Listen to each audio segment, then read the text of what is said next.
Assalamualaikum warahmatullahi wabarakatuh. Hai Sobat Wikom, kembali lagi berjumpa dengan saya Sufian Malisa dalam acara podcast Bincang Sultra.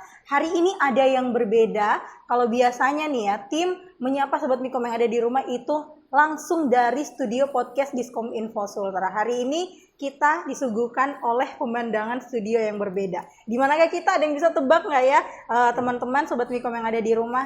Yap, kita lagi ada di Gedung KLC Otoritas Jasa Keuangan Provinsi Sulawesi Tenggara. Hari ini khusus kita take video di sini karena kita dapat undangan langsung dari Ketua KLC OJK Provinsi Sulawesi Tenggara. Ada Mas Erwin. Ya. Halo Mas Erwin. Halo Kak. Gimana, sehat nggak hari ini? Sehat. Sehat ya. Kentara sih dari wajahnya ya, masih muda jadi kayaknya harus sehat. Ya. Beginilah keadaan dari gedung KLC. Iya, betul. Sebelumnya tim podcast Bincang Sultra Diskominfo mengucapkan terima kasih banyak sudah mengundang tim kami untuk datang jalan-jalan mengambil video yang luar biasa sekali. Kita disambut dengan hangat walaupun di luar lagi hujan. Okay. Lagi hujan. Mas Erwin ini selaku dari Ketua KLC. Iya, betul. OJK Provinsi Sulawesi Tenggara. Tadi sempat sudah saya bincang-bincang sedikit mengenai KLC itu apa, dan saya juga baru tahu ternyata KLC itu dibentuk langsung oleh Otoritas Jasa Keuangan atau OJK Provinsi Sulawesi Tenggara. Mungkin Mas Erwin bisa menjelaskan sedikit kenapa sih sampai OJK sendiri itu membentuk Komunitas Learning Center atau KLC? Baik.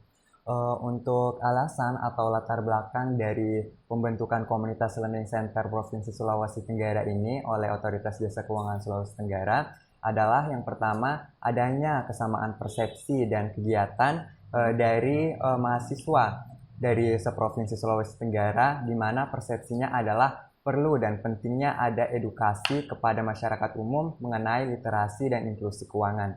Hal ini juga didukung oleh statement atau pernyataan dari Bapak Presiden, Bapak Insinyur Joko Widodo, bahwa perlu ada peningkatan inklusi dan literasi keuangan. Harus adanya edukasi. Jadi hal utama yang diperhatikan oleh OJK sendiri memang harus adanya edukasi. Jadi ditampunglah generasi-generasi milenial ini, ya, mahasiswa-mahasiswa dari berbagai kampus ya. Saya dengar-dengar anggotanya. Jumlah anggotanya berapa sih Mas? Untuk jumlah anggota kami sekarang total 65 orang. 65 orang? Iya. Itu anggotanya dari kampus-kampus universitas yang ada di Sulawesi Tenggara, ya, baik negeri maupun swasta? Iya, betul. Anggota kami ada yang berasal dari Universitas Muhammadiyah Kendari, ada Universitas Salud Oleo, IAIN Kendari, STIE Dharma Barata Kendari, dan kampus lain sebagainya. Kalau Mas Erwin sendiri perwakilan dari? Saya dari kampus STIE Dharma Barata Kendari. Dari STIE Dharma Barata Kendari, ya, luar biasa perwakilannya sebagai ketua. Langsung bertanya langsung, Ketua KLC langsung. Saya pengen nanya lagi nih, proses pemilihannya itu kayak gimana sih Mas Erwin? Apakah dipilih langsung oleh pihak OJK atau bagaimana? Atau ada kepengurusan lalu yang langsung mengeliminasi atau membuat pendaftaran begitu biar ada yang mengisi posisi ketua dan wakil ketua dan anggotanya gitu? Baik, untuk proses seleksi atau rekrutmen dari Komunitas Learning Center itu sendiri, kami memiliki 5 tahap seleksi. Ya, kemudian yang seleksi itu pada saat wawancara kedua langsung dari Otoritas Jasa Keuangan. Langsung dari Otoritas. Baik, jadi seleksi kami ada 5. Itu yang pertama tes seleksi administrasi, kemudian wawancara pertama, wawancara kedua, LGD, dan kemudian wawancara lagi oleh Otoritas Jasa Keuangan. Langsung diwawancarai dari pihak Otoritas Jasa ya, Keuangan. Betul. Jadi benar-benar disaring. Prosesnya berapa lama? Untuk prosesnya mungkin hampir makan setengah bulan. Hampir memakan setengah bulan. Lumayan lama juga ya. Betul, Mbak. Berarti ada beberapa tes yang memang serangkaian tes yang harus dilewati agar bisa langsung menjadi anggota KLC sendiri. Iya, betul. Dan itu sama dengan ketuanya atau bagaimana? Untuk penentuan ketua pada saat tes leader group discussion. Jadi di situ nanti dipilih sekitar 4 orang, kemudian untuk menempati posisi seperti ketua, wakil ketua, bendahara, dan sekretaris. Jadi 4 itu ya. Jadi 4 itu yang akan membawahi anggota-anggota yang lainnya. Iya, betul. Jadi 60 itu diketuai langsung oleh Mas Erwin dan wakil bendahara dan juga sekretaris yang dipilih langsung pada saat sudah terpilihnya 60 anggota itu. Iya betul. Jadi struktur organisasi KLC kami ini memang agak sedikit berbeda dengan organisasi lain, Iya. di mana kami memiliki tingkatan. Jadi ada tingkatan anggota, kemudian ada pengurus, dan kemudian lagi ada pengurus inti. Ada pengurus inti. Iya. Jadi perbedaan antara itu yang disebutkan tadi itu bagaimana? Jadi untuk pengurus inti itu seperti misalnya ketua, wakil ketua, sampai ketua-ketua divisinya. Kemudian untuk pengurus itu di atasnya. Kemudian untuk anggota, itu anggota anggota komunitas learning center itu berasal dari seleksi yang hanya pada sampai tahap wawancara pertama. Tahap wawancara Iya, pertama betul. saja.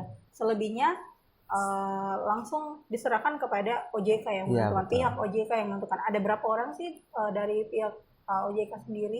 Untuk pembina komunitas learning center itu kemarin kami ada 3. 3. Kemudian 2-nya ini sudah dimutasi ke OJK pusat. OJK pusat. Jadi untuk sekarang pembina komunitas learning center itu sisa 1. Sisa 1. Iya.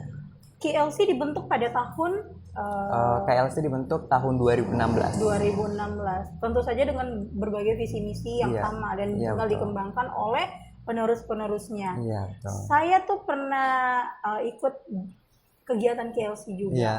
Dan itu sekitar tahun 2017 kalau nggak salah ya.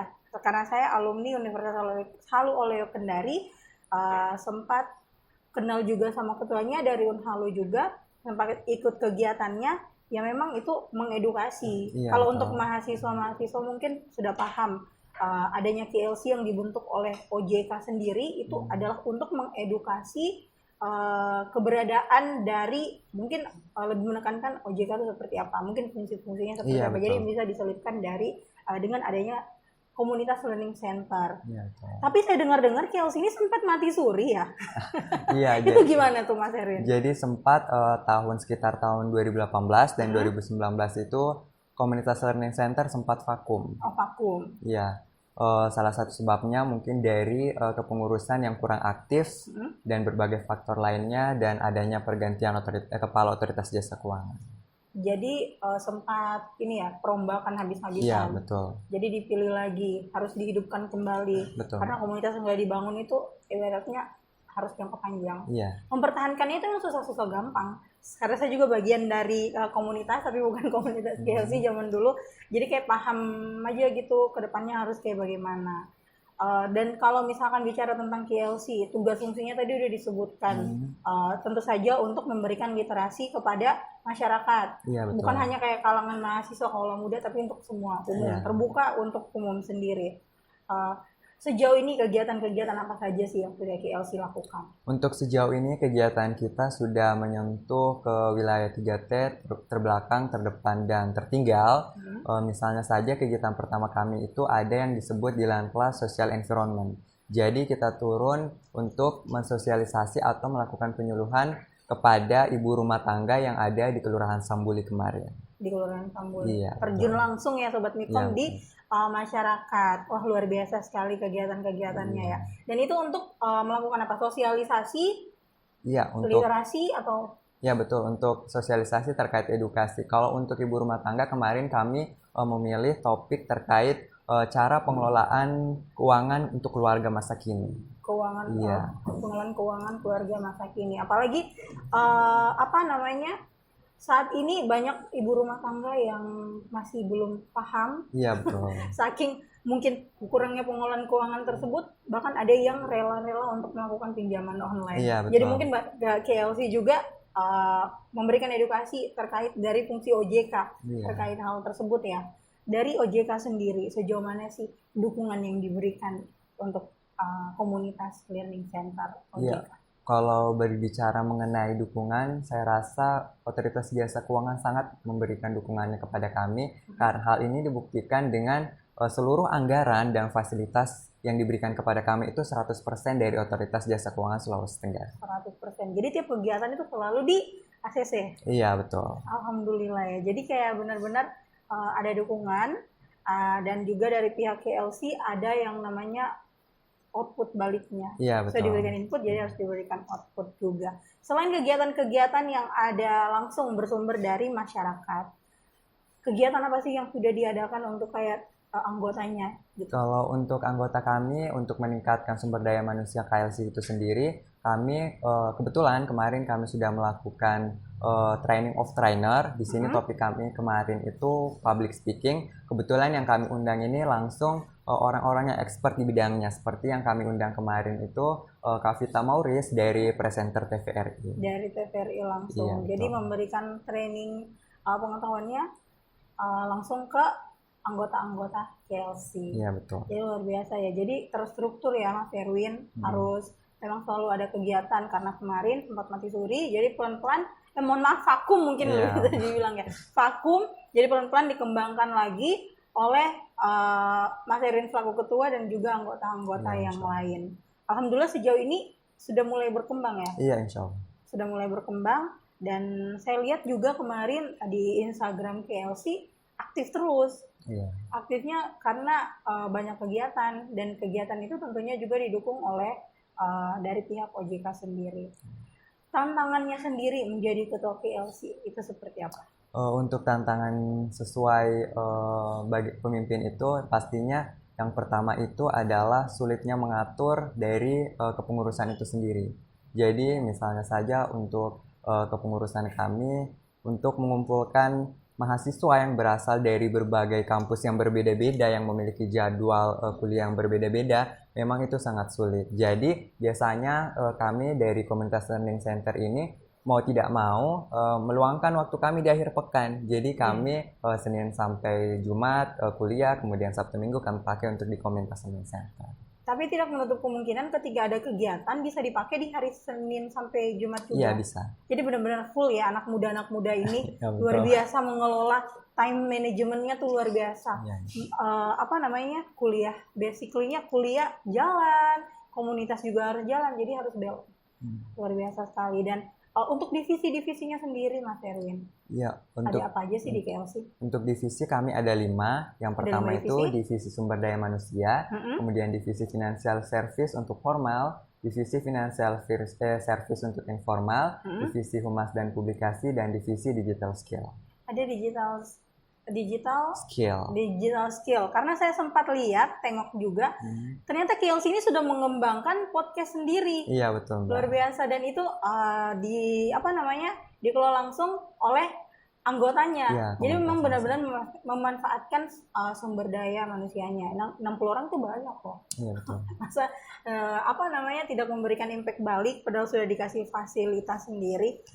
Untuk program-program selanjutnya dalam waktu dekat ini, apa sih yang ingin diwujudkan? Untuk program selanjutnya kami ada program untuk SDM kami sendiri, yaitu pelatihan dari divisi digital skill. Di sini kemungkinan kami akan membawakan materi terkait desain grafis. Desain grafis. Iya, kemudian selain itu kebetulan jadi proker kami sisa 3.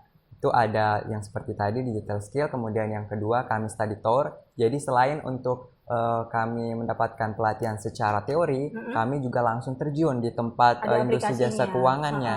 Jadi rencananya kami study tour nanti itu di Bank Indonesia. Di Bank Indonesia. Iya.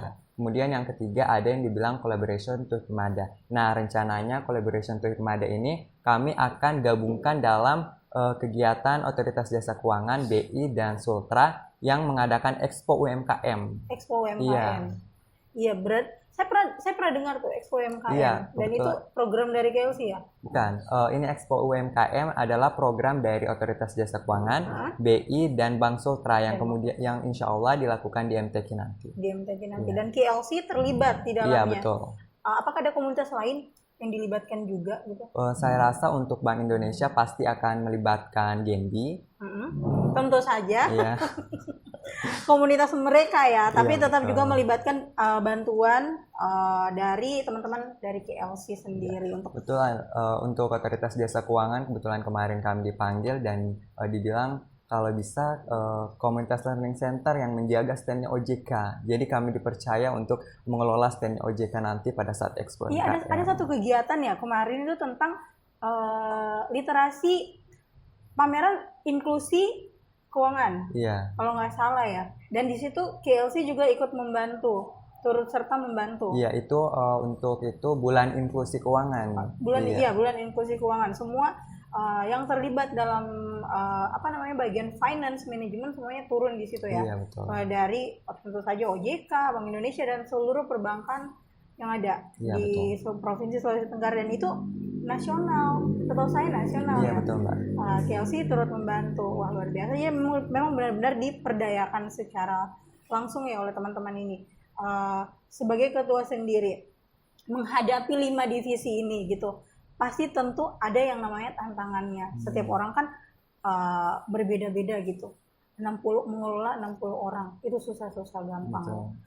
Jangankan 60 orang, 2 orang aja kita kelola dalam komunitas kita tuh bikin sakit kepala kalau mereka tidak sevisi misi gitu. Mas Erwin menghadapi 60 anggota dengan ibaratnya pemikiran-pemikiran yang berbeda. Sebagai ketua tuh seperti apa?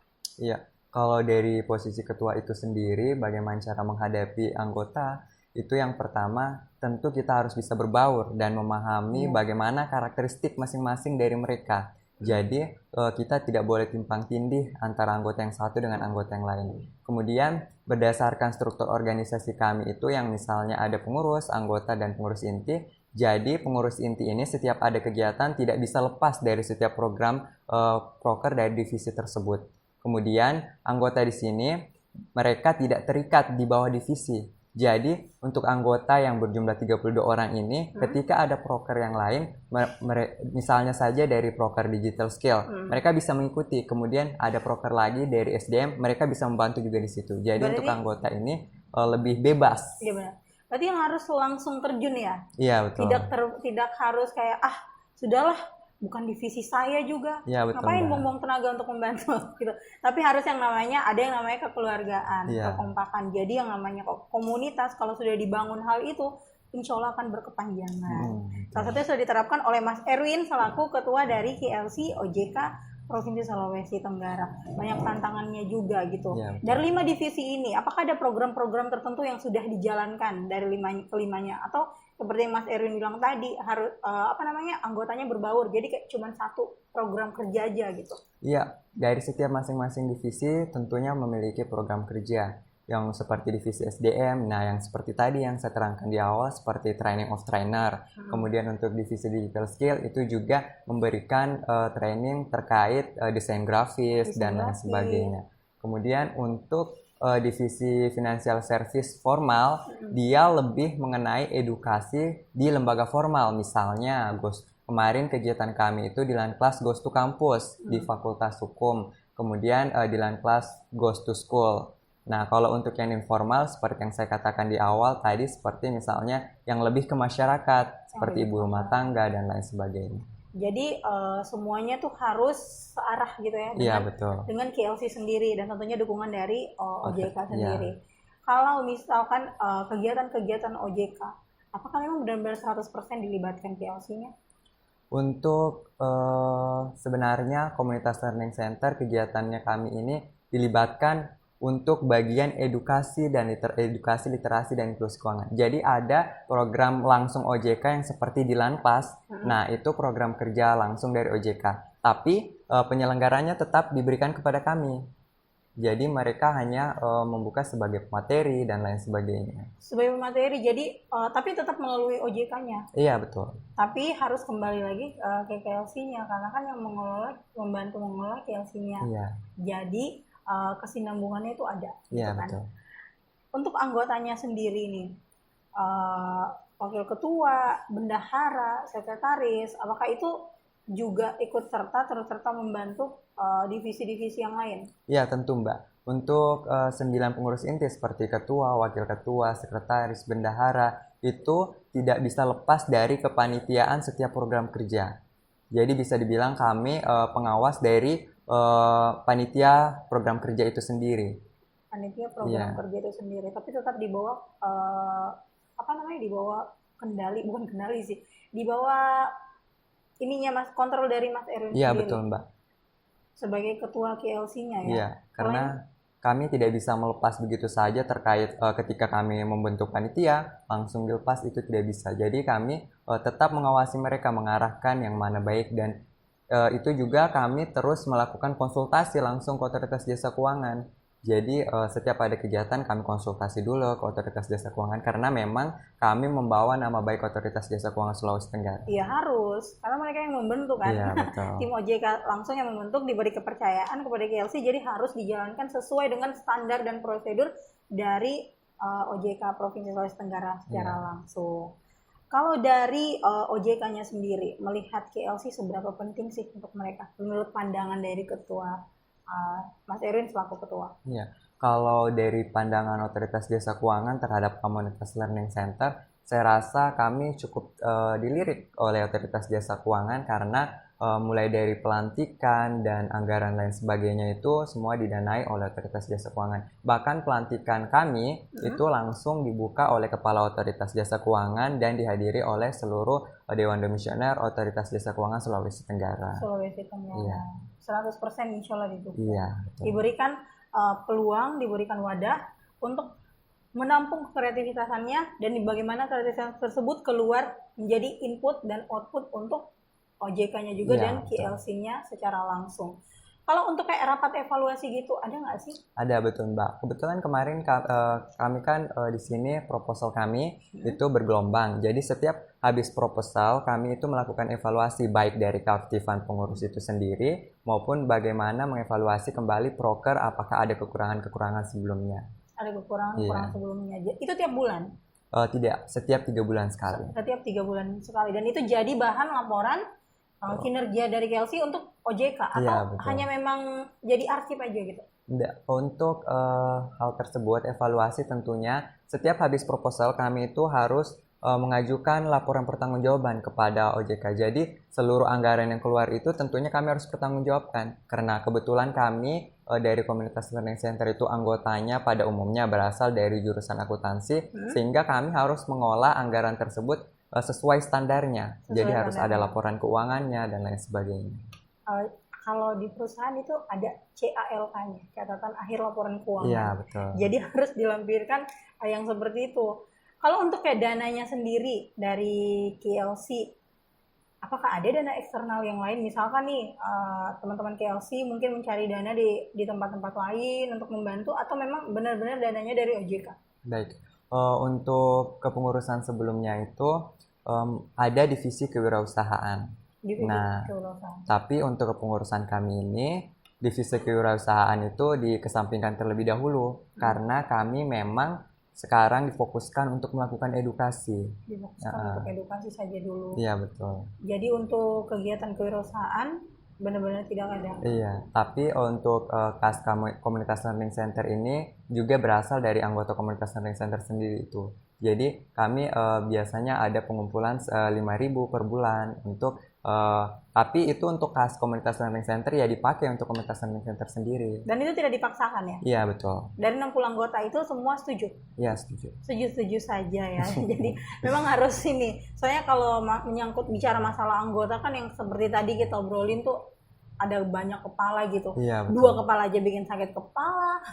Apalagi 60 gitu, 60 iya, orang. Jadi benar-benar dikelola harus sesuai, harus bisa sama-sama membangun yang namanya tujuan dari komunitas itu sendiri. Gitu. Kita kembali lagi ke proses pendaftarannya gitu. Syarat-syaratnya apa aja sih? Apakah harus menjadi mahasiswa saja atau bisa umum gitu? Iya, untuk syarat pertama memang kami harus mahasiswa aktif. Harus mahasiswa aktif. Iya, kemudian bebas dari narkotika dan lain sebagainya, kemudian tidak memiliki catatan kriminalitas.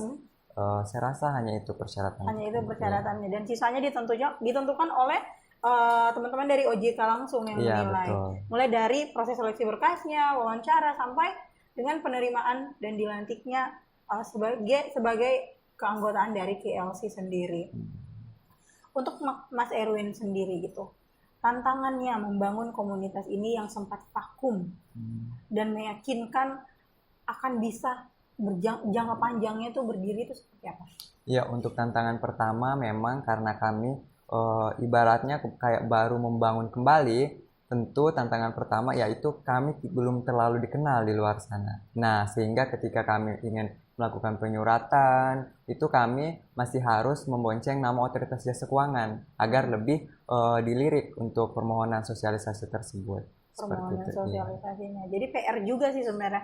Karena sampai saat ini pasti tantangan ke depannya itu pasti ada Iya, gitu. betul. Soalnya yang namanya pemimpin harus memikirkan ke depannya tuh kayak gimana, anggotanya kayak gimana, ke depannya kegiatannya apa. Dan itu menjadi tantangan tersendiri selaku ketua dari KLC yaitu Mas Erwin. Untuk ke depannya Mas, harapan apa sih yang ingin Mas Erwin wujudkan selaku ketuanya gitu? Untuk kedepannya kami berharap komunitas Learning Center ini dapat menghasilkan sumber daya manusia yang dapat berdaya saing di luar sana. Kemudian dari pengalaman-pengalaman selama berada pada komunitas Learning Center, kami berharap itu dapat berguna untuk karir di masa yang akan datang. Amin. Itu harapan Iya. semua orang yang terlibat di keanggotaan KLC seperti itu. Jadi dengan mengikuti komunitas itu sendiri sebenarnya bukan untuk menghambat kuliah, Iya, betul. tapi benar-benar untuk meningkatkan kepercayaan diri kita gitu. Karena jujur saya juga berasal dari komunitas. Jadi ya berbeda loh pemikiran orang komunitas yang sudah tergabung dalam komunitas, ketemu orang banyak, sama orang yang kayak kuliah ngekos itu Iya, aja, betul. kuliah kayak itu ya yang dirasakan oleh Mas Erwin sendiri. Ya, jadi seperti itu lah. Untuk organisasi, kebetulan juga Otoritas Jasa Keuangan ketika kepengurusan berakhir, kami diberikan berupa sertifikat penghargaan yang berupa di mana sertifikat itu bisa dikatakan rekomendasi dari Otoritas Jasa Keuangan. Jadi ketika kami melamar pekerjaan, dilampirkan sertifikat Otoritas Jasa Keuangan tersebut, besarlah kemungkinan peluang kami diterima, apalagi ketika kami melamar di industri-industri jasa keuangan Jadi itu bagian sendiri. jasa keuangan. Iya. Luar biasa sekali. Jadi poin plusnya itu Sobat Mikom. Jadi selain mengikuti yang namanya komunitas itu sebenarnya tidak menghambat waktu kita untuk menyelesaikan studi. Contohnya nih kayak ketua KLC Iya. OJK Provinsi Sulawesi Tenggara. Jadi tengah kesibukannya beliau selaku ketua KLC juga tetap melaksanakan kuliahnya. Sekarang di semester berapa? Saya masih semester 4 untuk Masih sekarang. semester 4, tapi lumayan tingkatannya naik ya. Jadi Iya, ada tantangannya juga. Soalnya ya pasti kepengurusan ini juga pasti bikin sakit kepala ya. Iya. Karena mengelola sumber daya manusianya tuh harus seperti apa, ibaratnya besok harus berpikir lagi kegiatan apa ya yang harus diadakan oleh komunitas saya. Iya. Untuk Mas Erwin sendiri nih, menyikapi dengan kayak tugas-tugas dari OJK. OJK kan selama ini tuh memberi literasi kepada masyarakat untuk yang contohnya tuh yang pinjol-pinjol ini. Iya, betul. Pinjol-pinjol kemarin ini sempat ramai, sempat booming sampai dari pihak OJK sendiri tuh memberikan literasi, memberikan informasi kepada masyarakat untuk hati-hati gitu. Bantuan dari GLC sendiri untuk mendukung program-program, salah satunya program tersebut itu gimana? Iya, jadi untuk bantuan tersebut, Otoritas Jasa Keuangan itu mempercayakan penyelenggaraan setiap edukasi itu kepada kami. Iya, jadi ibaratnya kami ini melakukan tindakan preventif, pencegahan kepada masyarakat. Jadi misalnya ketika Otoritas Jasa Keuangan ingin melakukan edukasi, itu bisa mengarahkan kami sebagai penyelenggara dan panitia. Jadi Otoritas Jasa Keuangan tidak terlalu keteteran untuk langsung terjun menangani hal tersebut setiap pelaksanaannya. Jadi manfaatkanlah komunitas Learning Learning Center iya. OJK Provinsi Sulawesi Tenggara yang tadi sudah kita bahas di awal. Itu tugasnya adalah memberikan edukasi kepada masyarakat untuk ayolah kita sama-sama melek fakta gitu. Iya, betul. Melek fakta kalau pengelolaan keuangan, terus yang masalah pinjaman online kayak yang ilegal. Sebenarnya ada pinjaman online yang sudah legal dan mungkin belum diketahui oleh masyarakat. Jadi dari OJK sendiri benar-benar memberdayakan teman-teman dari KLC untuk turun langsung kepada masyarakat, memberikan edukasi. Salah satunya di masyarakat di daerah Kelurahan Sambuli, dan memang daerah-daerah yang lumayan kurang bisa dijamah ya. Jadi KLC sendiri turun dari situ, dan mereka juga ternyata sudah melaksanakan yang namanya kegiatan training langsung untuk anggotanya. Jadi bukan hanya kepada masyarakat tapi juga memberikan training kepada anggotanya. Salah satunya bekerja sama dengan salah satu instansi kemarin, mengundang langsung materi untuk diberikan arahan. Itu terkait public speaking ya kemarin. Iya, betul, yang saya lihat. Luar biasa loh komunitas ini, masih muda-muda tapi sudah berpikir untuk jangka panjangnya.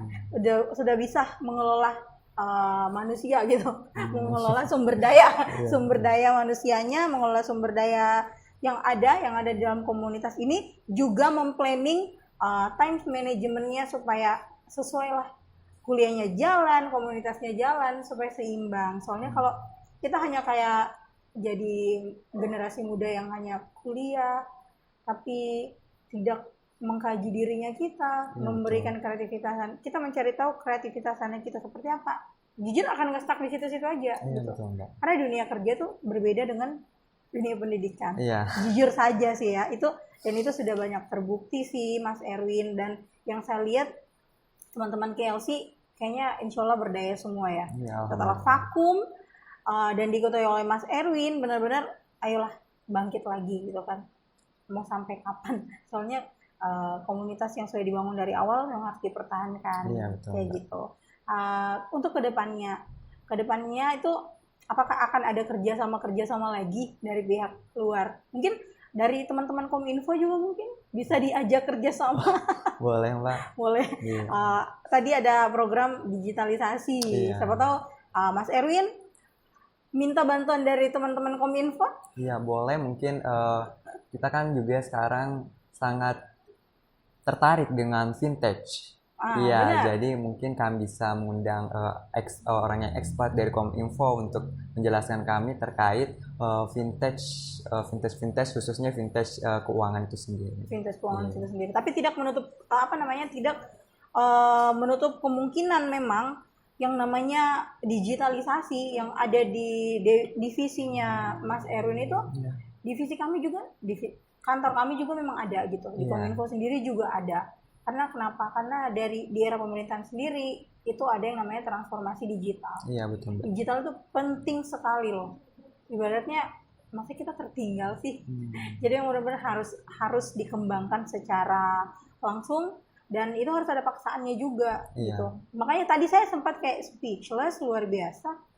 Wah, KLC sudah mengembangkan podcast nih. Jadi memanfaatkan sumber dayanya, mengundang orang-orang yang kompeten untuk hadir di podcastnya. Mungkin bisa ya nanti kita hadir juga di podcastnya KLC ya. Kita ngobrol-ngobrol mungkin seputar tema-tema yang menarik gitu dari Mas Erwin dan anggota yang lainnya sendiri. Untuk kedepannya, tujuan apa sih yang ingin dicapai di tengah kepemimpinan Mas Erwin dan anggota yang saat ini? Sebenarnya tujuan utama kami adalah terkait edukasi dan literasi keuangan itu bisa seimbang antara pengguna inklusi keuangan dan pengetahuan literasi keuangannya. Karena untuk sekarang berdasarkan survei, inklusi keuangannya lebih tinggi daripada literasi keuangannya. Ini menunjukkan apa? Ini menunjukkan bahwa banyak masyarakat kita yang mengakses produk-produk keuangan tapi tidak mengetahui dari resikonya, manfaatnya dan lain sebagainya dari produk itu. Jadi mereka hanya menggunakan saja. Benar. Dan itu bisa jadi salah satu problem juga. Ketika sudah digunakan nanti ada problem, aduh saya kena tipu, aduh saya ini. Tapi mereka aja yang nggak mau mengedukasi diri sendiri. Jadi KLC lah yang punya diberikan tugas oleh OJK untuk membantu meliterasi atau memberikan pengetahuan kepada masyarakat yang dalam tanda kutip mohon maaf masih awam. Jadi harapan saya doakan semoga yang dicita-citakan Mas Erwin dan tim itu dapat berjalan dengan lancar, dan juga fungsi dari tugas KLC sendiri juga membantu mewujudkan cita-cita dari OJK, yaitu meliterasi masyarakat, bukan hanya kaula muda tapi juga masyarakat awam. Luar biasa sekali Sobat Mikom, bincang-bincang kita hari ini bersama dengan kaum milenial yang masih muda, fresh, tapi pemikirannya sudah luar biasa dan kreativitasnya juga kelihatan sekali dari wajahnya. Oke Sobat Mikom, mungkin sampai di situ saja bincang-bincang kita hari ini. Jangan lupa saksikan podcast Bincang Sultra dengan bintang tamu yang lainnya. Sampai jumpa.